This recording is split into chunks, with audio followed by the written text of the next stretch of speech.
Welcome!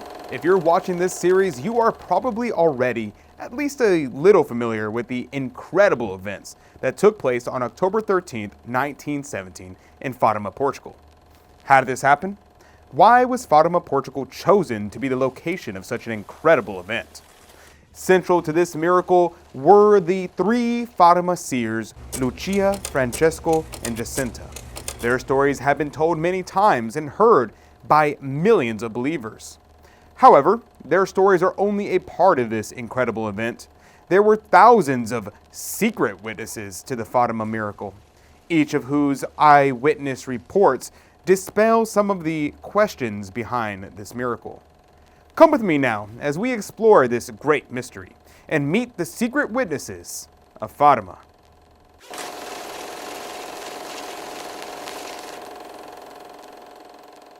The secret witnesses that we have called to the stand today serve a purpose. We'll take an in-depth look at the testimonies of three individuals who bore witness to the miracle of the sun.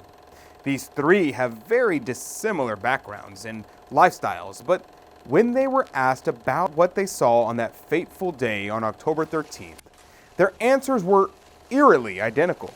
Now, let's start this retelling of events where any good story starts, with a baron's sister, a farmer, and a wealthy man.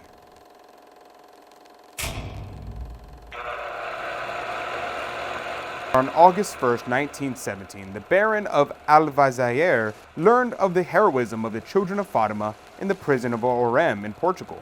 The Baron had not believed in the apparitions before, but he became a very important witness to the miracle of the sun.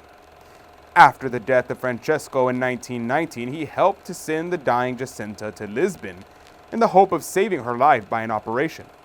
When Jacinta died, the Baron of Alvazaire had her little body brought back to Orem and placed in his family's tomb, where it remained until long after the Fatima apparitions had been approved by the church.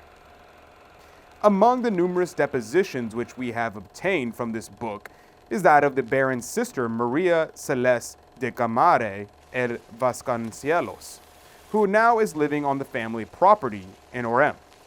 At the time of the miracle, she was on the old road with relatives and friends overlooking the cova.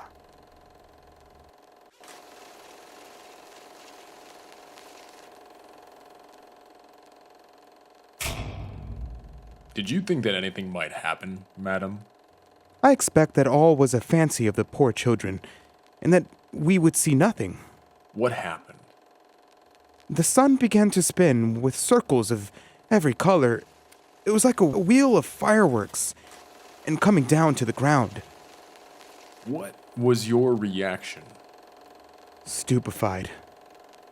Did you think it was a miracle? Yes, there was something supernatural. Do you know of anyone out there who did not see the miracle? No.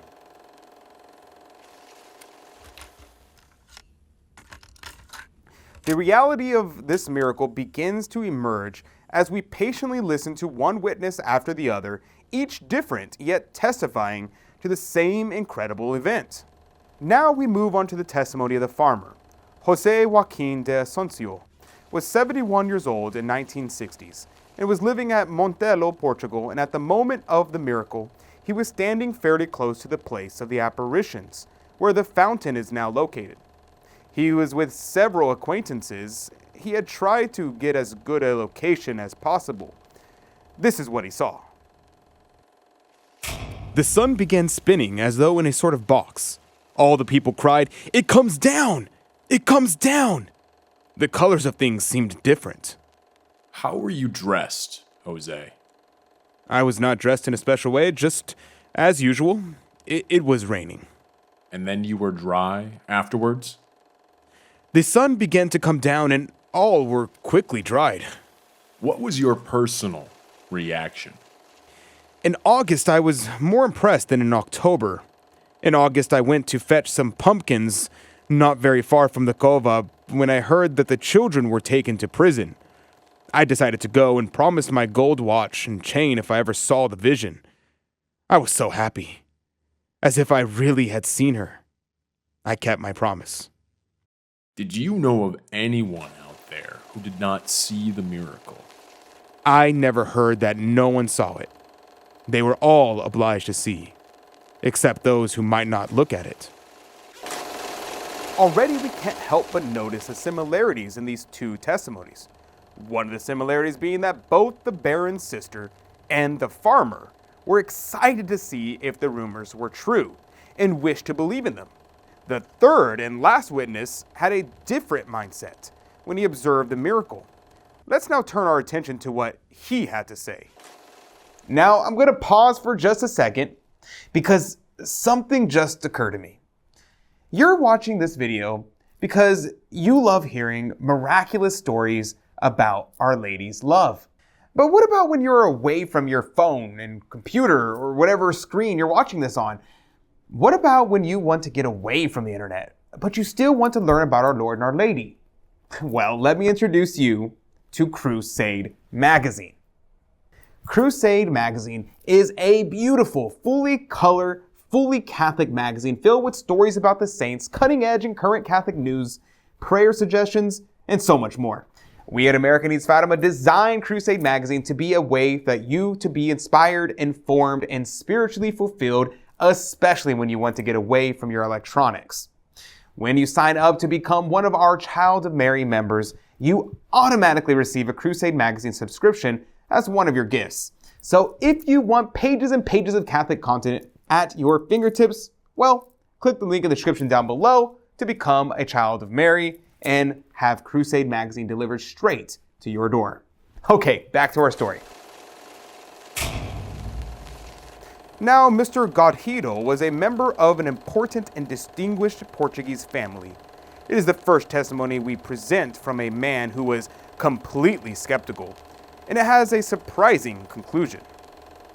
Now, I am 67 years old. At this age, there are no more earthly illusions. At this age, one lives with his eyes on eternity. When Our Lady came, I was 25. That was the age of the illusions. It was difficult to me then to think of the supernatural world. We lived at that time in Portugal in a difficult religious and political period. Naturally, I did not believe. I sincerely suppose it was only the imagination of someone.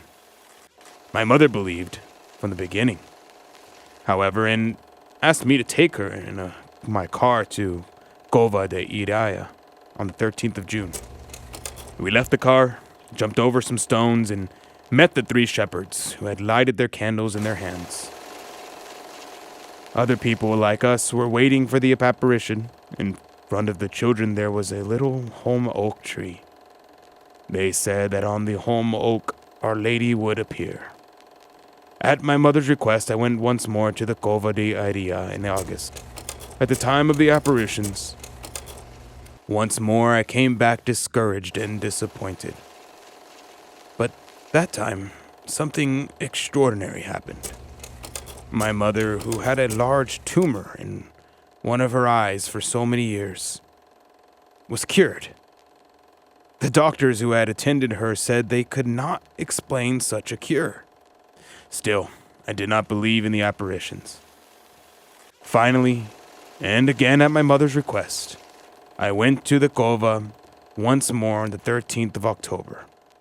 Now there were hundreds upon hundreds of people, and many kinds of vehicles. There was a general commotion. In spite of what had happened to my mother, I was disappointed and did not believe in the apparitions. So, I sat in my car, then, all at once, I noticed that everybody looked at the sky. Natural curiosity attracted my attention, and I got out of my car and looked at the sky too. I saw in a clear area of sky where one should not be able to stare at the sun, and looked directly at the sun. It was like a disk of smoked glass illuminated behind and turning over itself, giving us the impression that it was coming down upon our heads. I could then see the sun more easily than I can see the moon on a full moon night.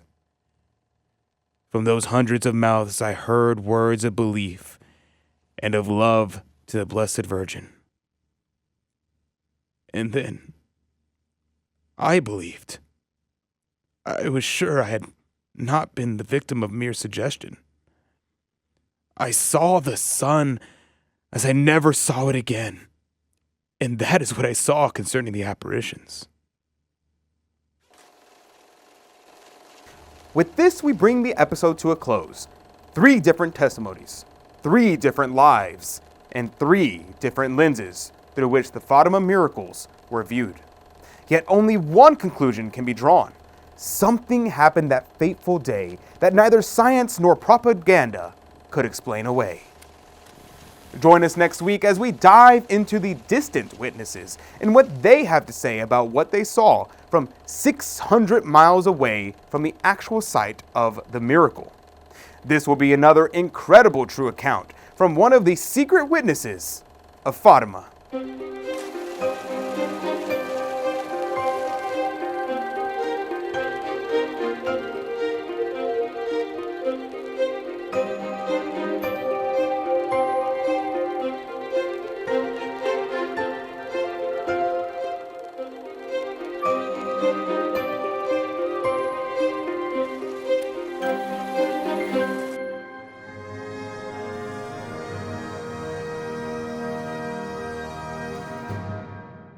Thanks for watching. To save souls, there needs to be more Fatima-focused content on YouTube. If you agree and you want to help me make more videos, please join our special Child of Mary group. As a Child of Mary, you'll get a beautiful Fatima pin, plus inspiring reports on America Needs Fatima work to save souls. Click the link in the description below to learn more and become a Child of Mary. God love you.